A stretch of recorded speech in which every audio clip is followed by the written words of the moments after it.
da nossa igreja.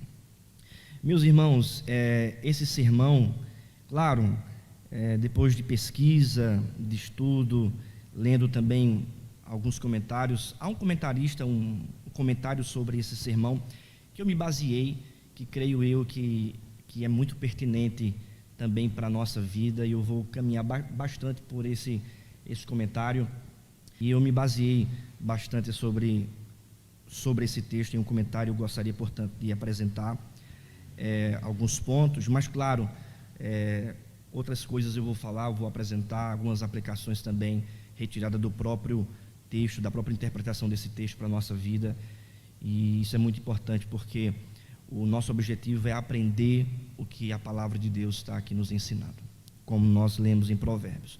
Meus irmãos, Salmo de número 130, a partir do versículo 1 ao versículo 8, todo o Salmo, que diz assim a palavra de Deus: das profundezas clamo a ti, Senhor, escuta, Senhor, a minha voz, estejam alertas os teus ouvidos às minhas súplicas. Se observares, Senhor, iniquidades, quem, Senhor, subsistirá? Contigo, porém, está o perdão, para que te temam. Aguardo o Senhor, a minha alma o aguarda, eu espero na sua palavra. A minha alma anseia pelo Senhor, mais do que os guardas pelo romper da manhã, mais do que os guardas pelo romper da manhã. Espere, Israel, no Senhor, pois no Senhor há misericórdia, nele copiosa redenção. É ele quem redime a Israel de todas as suas iniquidades. Meus irmãos, vamos orar? Feche os seus olhos, fale com Deus.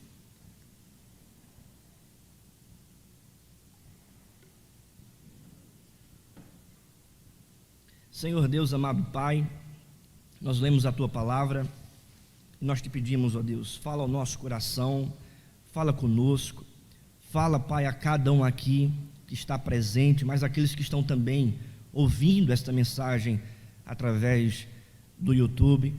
Ó Deus, que o Senhor possa falar para cada um de nós. Tem misericórdia de nós, ó Deus, e trata conosco, e fala conosco, nos consola, renova a nossa fé, nos dá coragem, nos dá ânimo, Senhor Deus, para vivermos a Tua vontade, o Teu propósito para nós. Assim nós oramos em nome de Jesus, amém.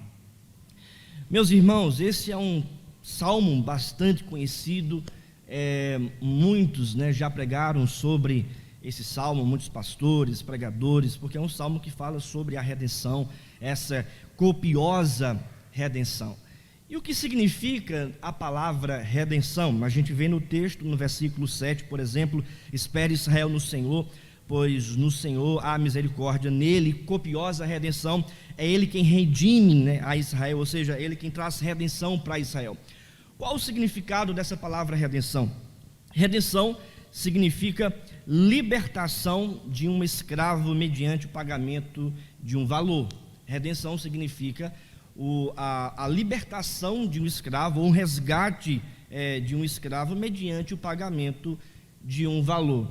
Essa palavra, irmãos, era usada tanto no Antigo Testamento como no Novo Testamento, no contexto da época, utilizada mais em comércio, em feira. Não era uma palavra espiritual, não era uma palavra de cunho moral, ou de cunho transcendente, mas era uma palavra realmente comercial, onde as pessoas utilizavam essa palavra para comprar, para libertar. Era uma palavra, digamos assim, de feira de Caruaru.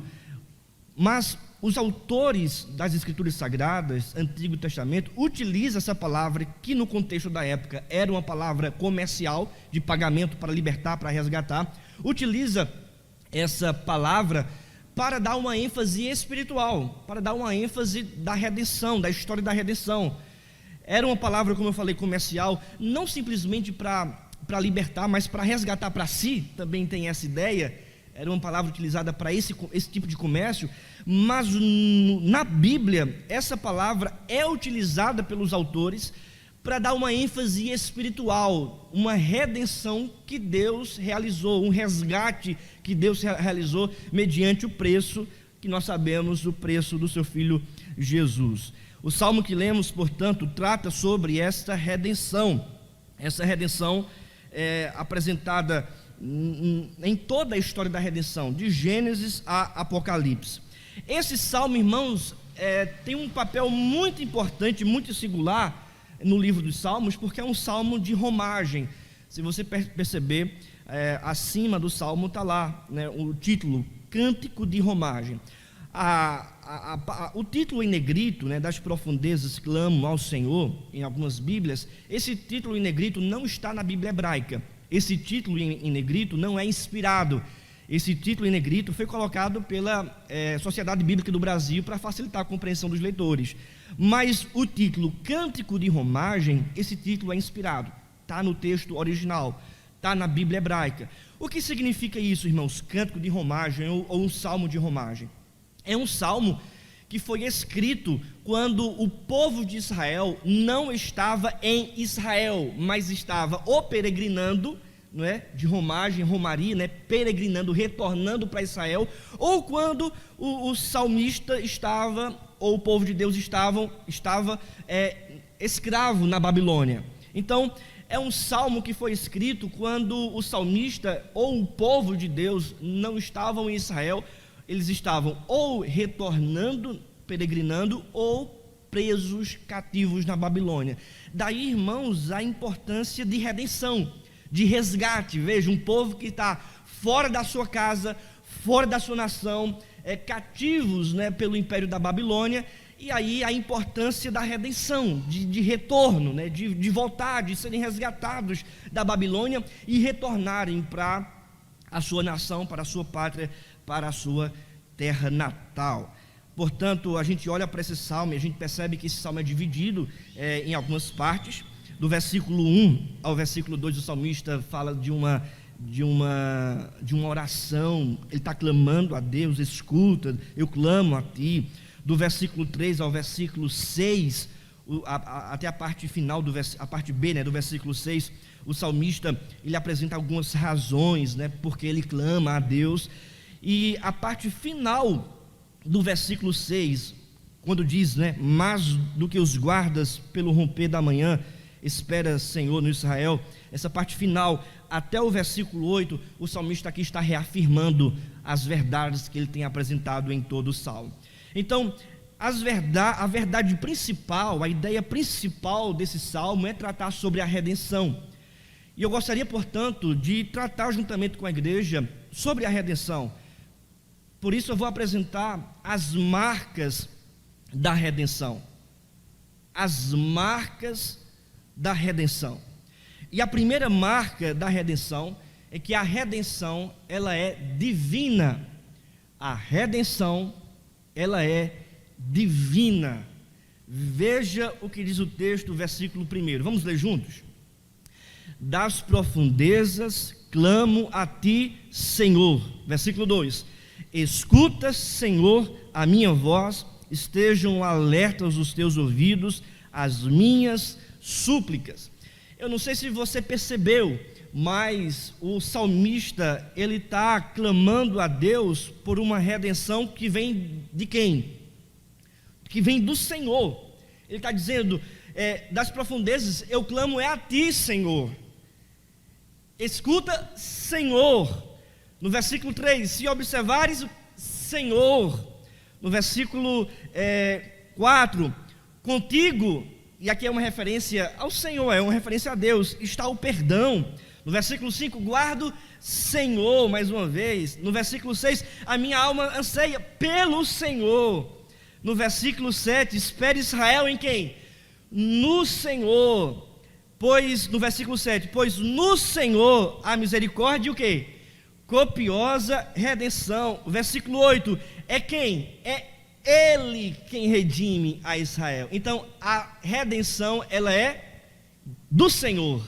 Ela é divina. É Ele que faz isso. É Ele quem redime. É nele que está a copiosa redenção. É ao Senhor que nós clamamos pela redenção, pela salvação, pelo perdão. Então, irmãos, a primeira verdade é essa, é que a redenção, ela é divina, ou seja, a redenção, vem de Deus. O salmista tem convicção disso. A redenção, irmãos, não vem do homem.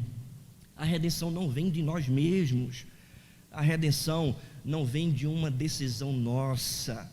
A redenção não vem de um pagamento nosso, mas a redenção vem de Deus, vem do pagamento feito por Jesus Cristo na cruz do Calvário. A redenção é uma decisão graciosa, é uma decisão graciosa que vem da parte do Senhor. A redenção, irmãos, não é feita pelo homem, não é feita pela igreja, não é feita pela denominação, não é feita pelos membros dessa denominação, mas a redenção é feita pelo Senhor da igreja, pelo cabeça da igreja, por aquele que é o Salvador. É por isso, irmãos, que nós expressamos a nossa fé dizendo que a salvação é do Senhor. A salvação vem do Senhor.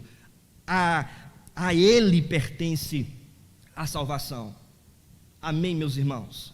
Amém por isso? Porque a salvação não depende de nós. E se a salvação dependesse de nós, nós estaríamos perdidos. Vou repetir. Glória a Deus, porque a salvação não depende de nós. Porque se a salvação dependesse de nós, nós estávamos perdidos. Perdidos. Porque nós não somos bons o suficiente para recebermos a bênção de Deus, a salvação que vem de Deus. O próprio salmista diz: se observares, Senhor, as nossas iniquidades, quem é que vai viver? Quem subsistirá? Ninguém. É por esta razão que a nossa redenção, a nossa salvação, não vem de nós, não vem dos nossos esforços, da nossa capacidade, mas vem unicamente de Deus, e isso é graça de Deus sobre as nossas vidas. Glória a Deus por isso, porque a salvação ela é divina. Então, se ela é divina, aquiete seu coração na graça de Deus, descanse seu coração na obra de Deus. Acalme o seu coração, repreenda todo legalismo, repreenda em seu coração todo evangelho das obras, repreenda em seu coração toda inquietude, sabe, todo ativismo religioso. Acalme o seu coração, porque a salvação, a redenção não depende de você, depende de Deus. Descanse, portanto, na obra dele. É pela fé em Jesus Cristo e não pela fé em suas obras, em quem você é, no seu coração aparentemente bom, porque não é, mas é pela fé naquele que é perfeitamente bom, Jesus Cristo. É na obra dele que você recebe a redenção, a libertação, o resgate de Deus, de Deus dos seus pecados. Ele nos libertou da escravidão do pecado, o resgate do diabo. Ele nos resgatou do império das trevas e o resgate também deste mundo. Ele nos resgatou, nos desarraigou deste mundo perverso, conforme diz Paulo, escrevendo a sua carta aos Gálatas, capítulo 1. A redenção, portanto, é divina. Segunda verdade, a redenção, ela é espiritual. A redenção, ela é espiritual. Lê comigo o que diz o versículo 3 e 4. Eu gostaria de ouvir a igreja lendo comigo, versículo 3 e 4. Vamos lá? Se observares, Senhor, iniquidades,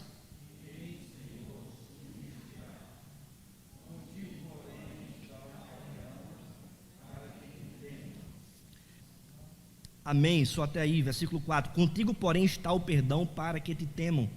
Veja, o salmista está falando de redenção, o salmista está falando desse resgate, lembrando que é um texto de romagem, um salmo de romagem. Eles estavam ou retornando para Jerusalém ou ainda presos na Babilônia, e a gente percebe que nesse cenário há situações que demandam, contextos políticos, relacionamentos políticos, porque a Babilônia só liberta Israel quando o império da Pérsia invade a Babilônia e o imperador Ciro liberta Israel, e aí Israel pode retornar para a sua casa, para a sua terra natal. Então há um contexto político muito forte, há um contexto econômico também muito forte. Eles estavam presos, em outra nação. Há um contexto também geográfico muito forte, eles estavam não na sua terra, mas em outra terra. Então, há um contexto econômico muito forte, um contexto político muito forte, e um contexto geográfico também em evidência. Mas o que é que ele pede? Ele pede aqui, primordialmente, para que Deus restaure a economia de Israel? Ele pede para que Deus restaure a geografia de Israel? Ele pede para que Deus restaure a nação de Israel, libertando daquela prisão, daquela circunstância? É uma oração circunstancial? Não!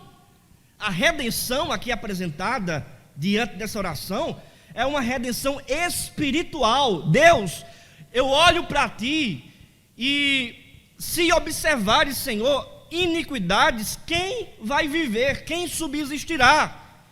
Ele está olhando para Deus e percebendo que ele é pecador, que ele tem praticado iniquidades. A palavra iniquidades, irmãos, é transgressões, é uma outra palavra para pecado. Ele está aqui, portanto, apresentando a verdade de que ele tem pecado contra o Senhor, que ele tem transgredido a lei de Deus e que por essa razão ninguém vai viver, se Deus de fato observar as iniquidades. Essa palavra aqui, irmãos, observar, no hebraico, é literalmente também anotar. Anotar.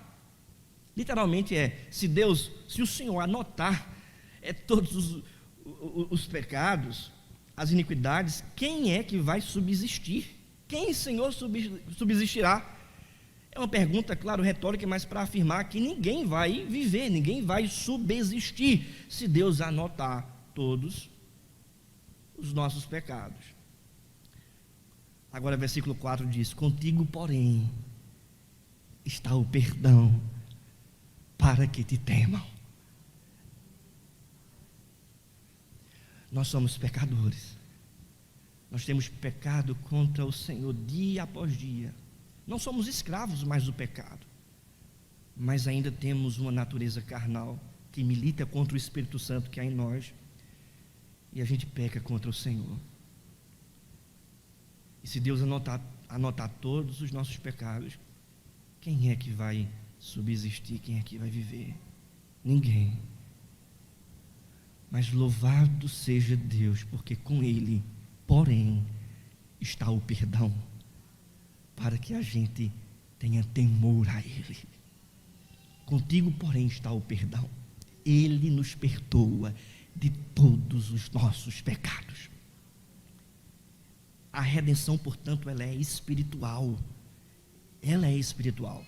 Veja, não é uma redenção financeira, não é uma redenção econômica, não é uma redenção das circunstâncias desfavoráveis da vida, não é um resgate dessas coisas, mas é um resgate espiritual. E meus irmãos, quantas igrejas aí fora que se dizem evangélicas, mas que não são, e prometem coisas deste mundo apenas, uma redenção apenas circunstancial, um tipo de redenção, entre aspas, apenas financeira.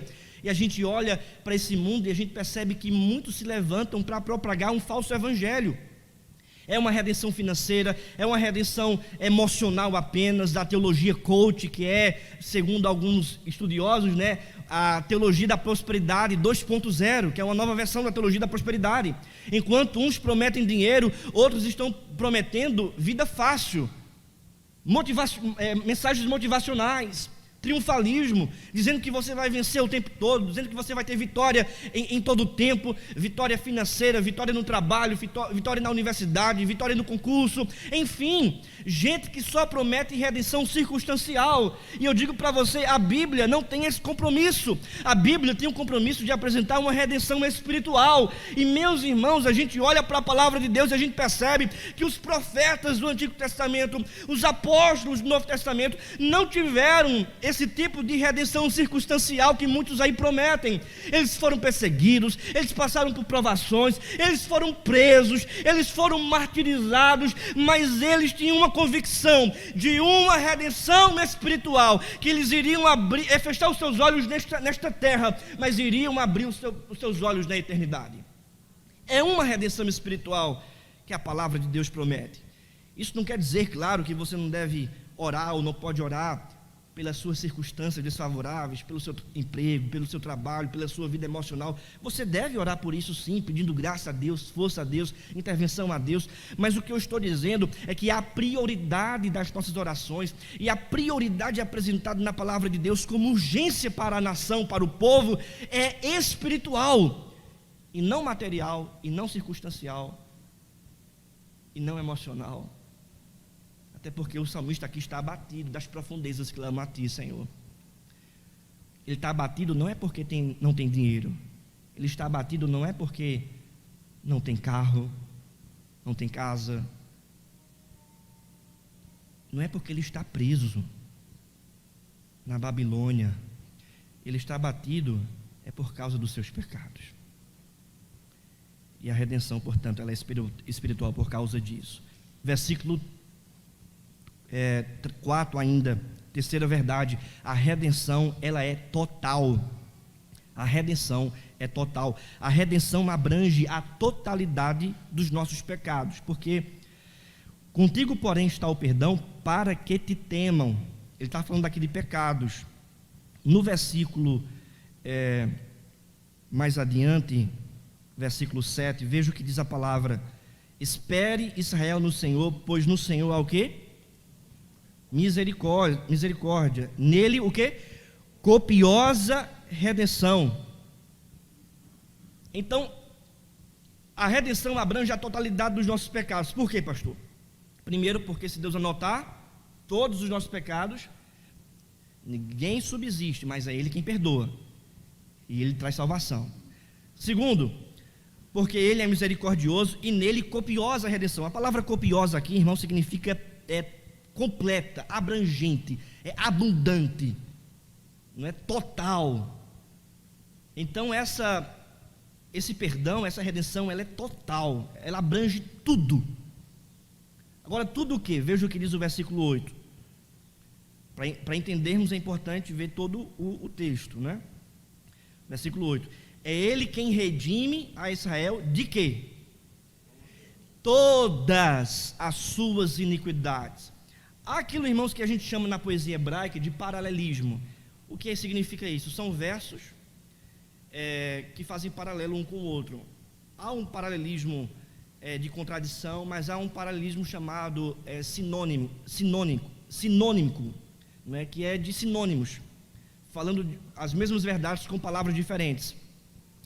É por isso que nos versos 7 e 8, a gente vê esse paralelismo com sinônimos. E é por isso que a gente chama também de verso e não de versículo, porque é uma poesia. E veja, copiosa redenção, afinal do verso 7. Verso 8, é Ele quem redime a Israel de todas as suas iniquidades. Então, copiosa redenção, de acordo com o contexto imediato e respeitando esse paralelismo da poesia hebraica, está tratando aqui de todas as nossas iniquidades. Copiosa é total, totalidade, abundante, abrangente. Então, a redenção de Deus abrange todos os nossos pecados. Os pecados do passado, do presente e do futuro. Os pecados que você confessou a Deus e aqueles que você nem confessou. Os pecados que você se lembrou de confessar e aqueles que você não se lembrou de confessá-los. Os pecados que você teve consciência que estava praticando, que era pecado, mas também os pecados que você nem sabia que era pecado e vai morrer sem saber que é pecado. Deus, Ele mostra essa redenção copiosa, abrangente, total. Ele é quem redime Israel de todas as nossas iniquidades. Glória a Deus por isso, irmãos. A obra dele. Glória, isso traz graça sobre a nossa vida. Eu louvo a Deus pela vida do pastor Arivaldo, que está pregando sobre graça. E como é maravilhoso, irmãos, porque quando a gente ouve sobre graça, é como se um peso saísse das nossas costas. A gente fica leve. Obrigado, Senhor Deus, por tua copiosa redenção, porque Ele é quem redime Israel. Não é só apenas de alguns, daqueles que você se lembrou, daqueles que você sabe ou conhece, mas é de todas as nossas iniquidades. Isso me faz lembrar o texto de Colossenses, capítulo 2, quando o apóstolo Paulo, ele fala sobre sobre essa verdade apresentada pelo salmista de uma copiosa redenção. Em Colossenses capítulo 2, no versículo 13, Paulo diz: e a vós outros que estáveis mortos pelas vossas transgressões e pela incircuncisão da vossa carne, vos deu vida juntamente com ele, perdoando os nossos delitos. Versículo 14: cancelado o escrito de dívida que era contra nós e que constava de ordenanças. Lembra lá do versículo 2? Se anotares, Senhor, todas as nossas iniquidades, quem é que vai subsistir? Quem, Senhor, subsistirá? No versículo 14 de Colossenses 2: tendo cancelado o escrito de dívida que era contra nós e que constava de ordenanças, o qual nos era prejudicial, removeu inteiramente, encravando-o na cruz. Encravando na cruz. Há uma dívida. Está tudo sendo anotado, todos os nossos pecados sendo anotados. A lei nos condena, mas Deus envia seu Filho Jesus, e na cruz do Calvário Ele está nos resgatando, nos redimindo. Ele está derramando o seu sangue, conforme disse o apóstolo: por um alto preço fomos resgatados, redimidos. O alto preço do sangue de Jesus.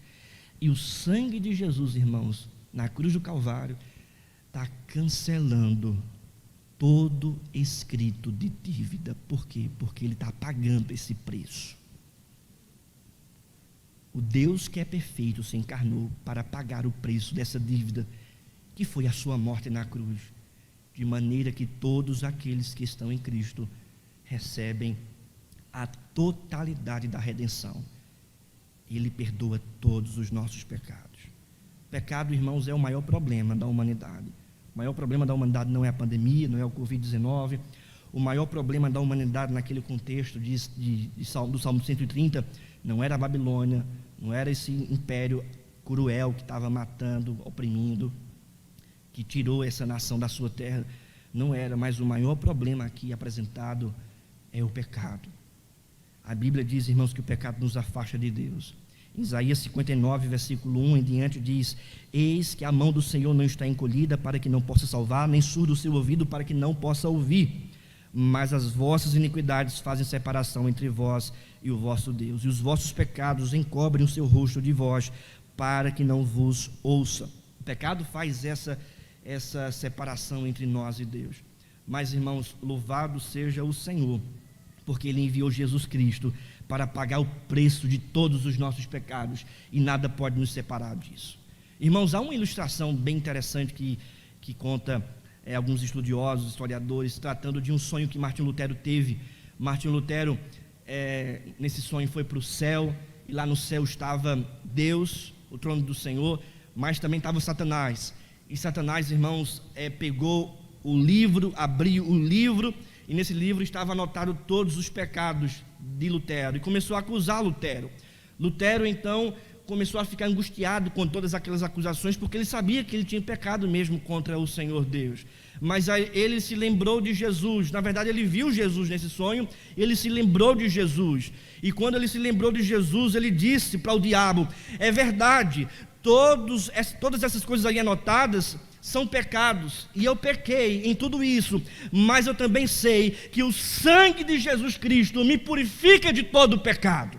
E é isso, irmãos, que a gente tem que ter em mente. O sangue de Jesus Cristo nos purifica de todos os nossos pecados. Quarta verdade, irmãos, a redenção, ela é experimental. A redenção revela o poder experimental de Deus. Essa é a quarta verdade. Veja o que diz o versículo 5, vamos ler juntos? Versículo 5 ao versículo 6. Vamos lá? Aguardo o Senhor, a minha alma o aguarda, eu espero na sua palavra. Verso 6, a minha alma anseia pelo Senhor, mais do que os guardas pelo romper da manhã, mais do que os guardas pelo romper da manhã. A redenção, irmãos, ela é experimental. A gente percebe que o salmista está experimentando essa redenção. Veja, das profundezas ele clama ao Senhor, e a experiência que ele tem das profundezas aqui é a experiência dos seus próprios pecados. Se você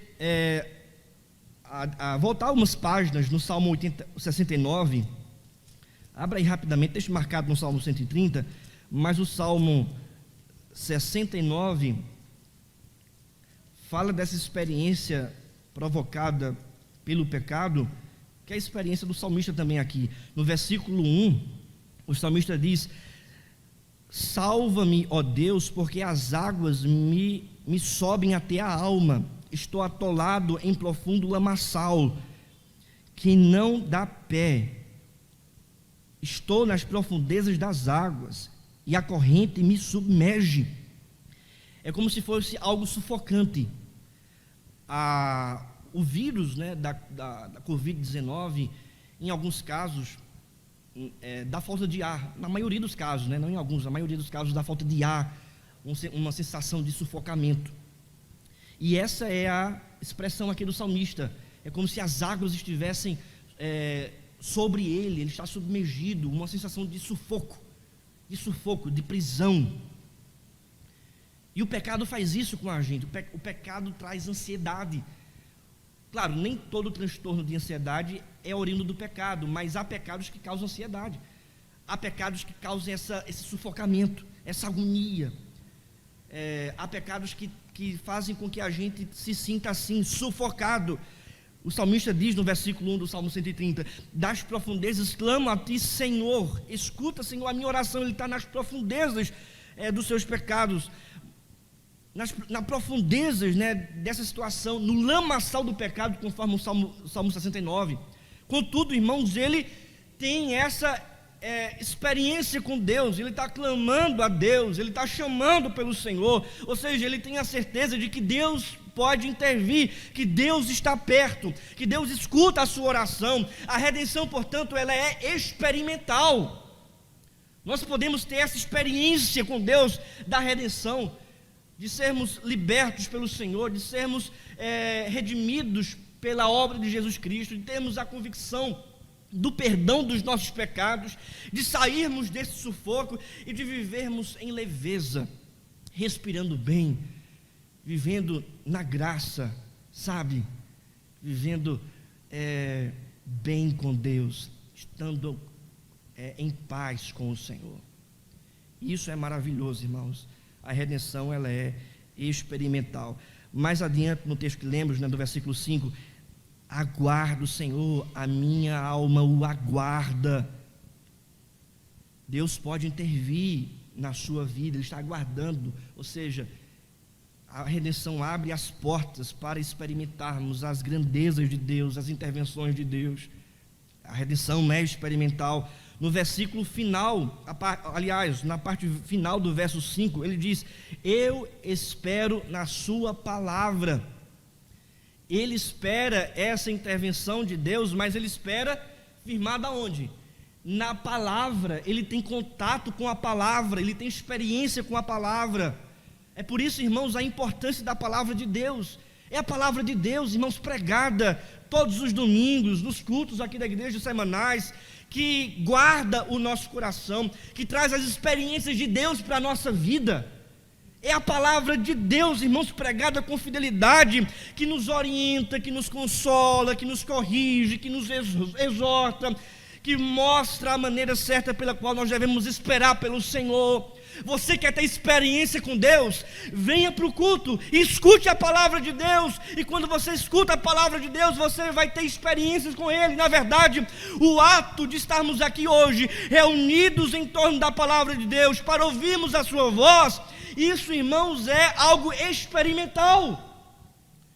Muitas vezes nós perdemos o valor de estarmos aqui pelo fato de estarmos toda semana. Muitas vezes esquecemos a importância do valor real e teológico de nós estarmos aqui reunidos. E nós estamos aqui reunidos para louvar ao Senhor, porque foi Deus que nos convocou para isso, e nós estamos aqui reunidos também para ouvirmos a sua voz. Deus está falando com você nesta manhã. Deus está tratando com o nosso coração nesta manhã. Deus está nos encorajando nessa manhã. É algo experimental. Você quer experimentar o poder de Deus? Não é através de novas revelações, de profetados que você muitas vezes vê por aí, profetadas muitas vezes carnais. Não é através dessas coisas. Claro, Deus pode falar com você, pode, mas ordinariamente Deus fala com você por meio da pregação do Evangelho, por meio da pregação da palavra. Todos os domingos nós estamos aqui ouvindo a palavra de Deus, irmãos. Isso é algo experimental, e a redenção apresenta isso. A redenção, meu querido, revela o poder experimental de Deus.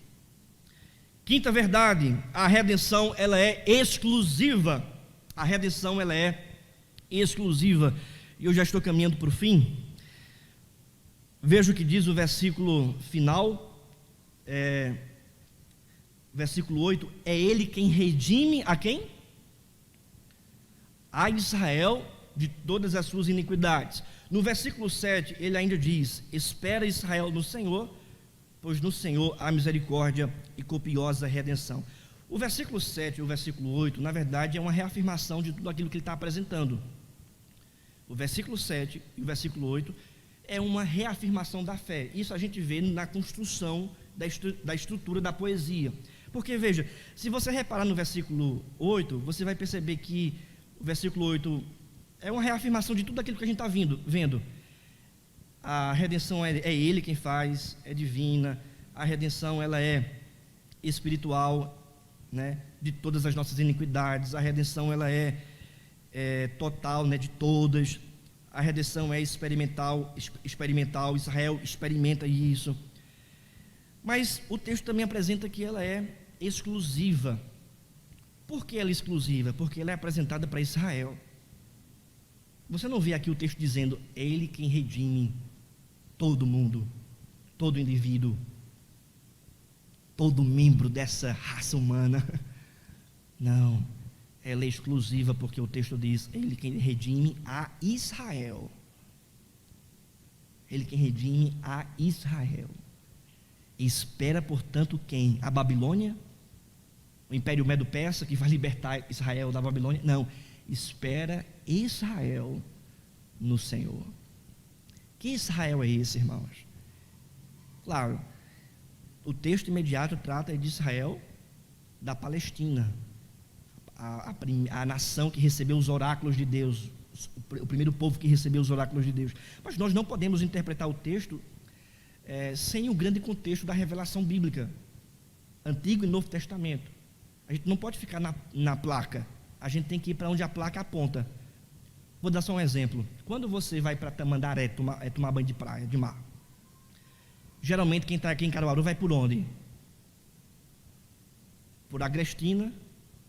Em Agrestina tem uma bifurcação ali, você pega a esquerda, não é isso? Até chegar em Palmares, não é? Tem outras cidades antes, mas chega em Palmares que tem aquele retorno. Ali em Palmares tem uma placa dizendo Tamandaré, praias à frente, né? Praias de Tamandaré à frente, não é? Agora imagine você vai com sua família para a praia, e aí quando você chega em Palmares, diante daquela placa, você encosta o carro no acostamento, sai com sua família e diz: nós chegamos em Tamandaré, vamos tirar foto em Tamandaré. Aí tira foto com a família debaixo daquela placa, e aí tira foto, entra no carro e volta para Caruaru. Você não vai fazer um negócio desse. Você não chegou em Tamandaré, você chegou na placa. Da mesma forma é aqui, irmãos. Tem gente que só fica na placa e não percorre para onde a placa está apontando. E a placa, irmãos, de Israel está apontando para a igreja. Israel aqui, irmãos, é o povo de Deus. Israel aqui é a igreja. O apóstolo Paulo chama, né, a igreja de todo o Israel de Deus. O Evangelho apresenta que Cristo, por meio da cruz, por meio da redenção, não faz mais separação, né, entre ambos os povos, mas de ambos os povos faz um, que é a igreja. Em Efésios capítulo 2, capítulo 3, Paulo fala sobre isso. Então, todo Israel aqui é a igreja do Senhor, o Israel de Deus. Portanto, essa redenção, ela é exclusiva para o povo de Deus. Deus, irmãos, Ele enviou Jesus Cristo para morrer pelos seus eleitos. O amor de Deus atinge com eficácia os eleitos do Senhor. É claro que a morte de Deus, de Cristo, seria suficiente para salvar todos, mas Ele salva e redime somente os seus eleitos, aqueles que ouviram, que vão ouvir a palavra, que já ouviram a palavra e crerão na palavra, que são os eleitos de Deus. Isso, irmãos, na verdade é o terceiro ponto, né, das doutrinas da graça: eleição incondicional. Vamos lembrar? Eleição incondicional. Primeiro, depravação total, eleição incondicional, graça irresistível. Quarto ponto, expiação o quê? Limitada. E o quinto ponto, preservação dos santos, perseverança dos santos. Depravação total, eleição incondicional, graça irresistível, expiação limitada e perseverança dos santos. Aqui, irmãos, é abordada essa doutrina da expiação limitada. Cristo, Ele morre para o seu povo, com eficácia para o seu povo. Então, quando a Bíblia fala de todo mundo, lá em Tito capítulo 2, que diz, né, que a graça de Deus, a graça salvífica de Deus atinge todo mundo, esse todo mundo, irmãos, é gente de toda tribo, língua, povo e nação, mas não todo indivíduo da humanidade, porque nem todo indivíduo da humanidade vai para o céu. Mas sim, a igreja, ela é composta por gente de toda tribo, língua, povo e nação. A redenção, portanto, ela é, em quinto lugar, exclusiva para o seu povo. Sexta e última verdade, a redenção, ela é escatológica. O que é que diz o final do versículo 6? Mais do que os guardas pelo romper da manhã, mais do que os guardas pelo romper da manhã, a minha alma anseia pelo Senhor. A minha alma anseia pelo Senhor mais do que os guardas pelo romper da manhã. A minha alma anseia pelo Senhor mais do que os guardas pelo romper da manhã. Aqui, irmãos, é contada essa ilustração, que está lá o guarda, que passa a noite inteira, a madrugada inteira vigiando, mas que ele anseia pelo romper do amanhã, pelo dia, porque é no romper do amanhã que ele descansa das suas obras de vigiar e retorna para a sua casa. Meus irmãos, nós estamos trabalhando nesse mundo. Dia após dia nós estamos vigiando e temos que vigiar, lutando contra o pecado, buscando viver em santidade, passando por perseguições, por dificuldades, por sofrimentos, por circunstâncias desfavoráveis como essa da pandemia. Estamos sofrendo, e todos aqueles que querem viver piedosamente em Cristo, diz o apóstolo Paulo, também serão perseguidos, também irão sofrer. Esse mundo, irmãos, não é um mar de rosas, mas nós estamos carregando a nossa própria cruz, negando a nós mesmos, e isso é difícil, e isso é doloroso, mas, irmãos, nós ansiamos pelo romper do amanhã, nós ansiamos pelo dia da volta de Jesus Cristo. De acordo com alguns estudiosos, esse romper do amanhã aponta, irmãos, para a aurora que um dia irá chegar com plenitude, que é, irmãos, o dia do Senhor, o dia da volta do Senhor Jesus. Em Provérbios capítulo 4, versículo 18 diz: mas a vereda dos justos é como a luz da aurora, que vai brilhando mais e mais até o dia perfeito. Um dia, irmãos, esse dia perfeito vai chegar. A luz do Evangelho de Jesus Cristo vai brilhar no céu, e todo mundo verá a sua glória. Nós ansiamos pelo romper do amanhã, e um dia, irmãos, esse evento único irá chegar, e nós vamos descansar das nossas obras, e entraremos no descanso eterno, na glória eterna de Deus. Por quê?